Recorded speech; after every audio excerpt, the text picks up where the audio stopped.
All right, let's talk cast iron, American heritage. Something that our ancestors had, something that should be a staple across every kitchen and every campsite.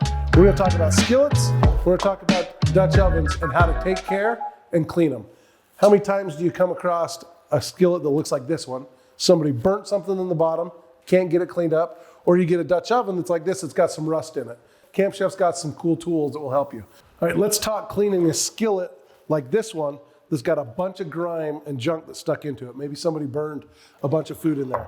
I'm gonna put some warm water in the skillet. That warm water is gonna help that grime lift out of the pores. The pores are gonna open up. I'm gonna take a chainmail scrubber, scrub that around real good. That's gonna help scrape all that food that's stuck there.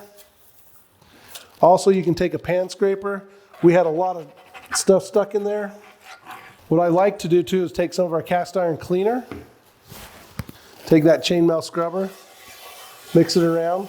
That cast iron cleaner is gonna help as those pores expand in the hot water and open up. That's gonna go in there and help lift the grime out of the pores and help clean your skillet. And if the gunk that's stuck in the bottom of this skillet isn't coming up, your best friend is gonna be some heat. I'm gonna go ahead and put this on a Camp Chef stove and get that water boiling and help lift all that junk out of them pores. All right, as you can see, we ran that boiling water on it and all that gunk just lifted right up. You can take a towel, this is a microfiber towel, and it just wipes right off. You wipe everything right out of there. It's good as new. And while it's hot and those pores are open, I'm gonna gather just a little bit of cast iron conditioner, put about 2-3 squirts in there. Then I'm gonna grab a good towel and I'm gonna just wipe it all around while the cast iron skillet is hot. Those pores are open. And that's gonna help start generating that patina, which is what makes cooking with cast iron so great. All right, let's talk about getting rid of rust in our cast iron. You can see this Dutch oven pot has a little bit of rust up here. There's a little bit of rust in the middle of the pot. It's super easy to fix. First thing we're gonna do, we're gonna get some heat on this. We're gonna put it upside down in a smoker that's sitting at 350 degrees. All right, we pulled this off the smoker. Now you can use an oven at about 350 to 400 degrees. We let it go for about 40 minutes. It's nice and hot. While it's hot, I'm gonna take a wire brush and I'm just gonna brush everywhere where there's rust, pretty much around the whole thing, across the top. As you can see, the rust is already starting to lift, and this process can take 2 times up to 3 to 4 times. Just depends on how much rust you're trying to get rid of. But you can see already, all that's starting to lift. After we put some heat to it, the pores open up, it's nice and soft. You wanna wire brush it while it's warm.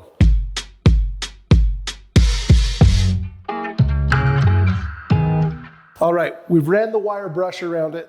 We took a towel, we wiped it all down, got all the particles off. Now we want to treat it before we put it back in the oven or the smoker. I'm gonna take some cast iron conditioner and then wipe it down.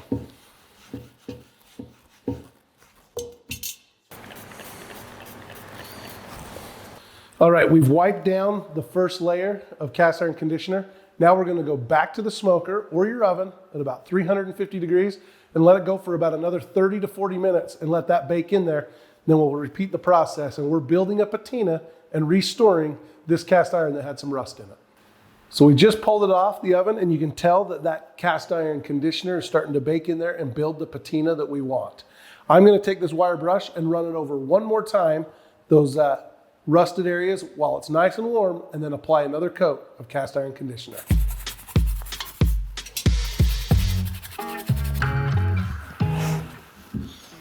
So you can see we've scraped, we've seasoned, we're building that patina and it's looking good as new. Make sure you store it in a drier area.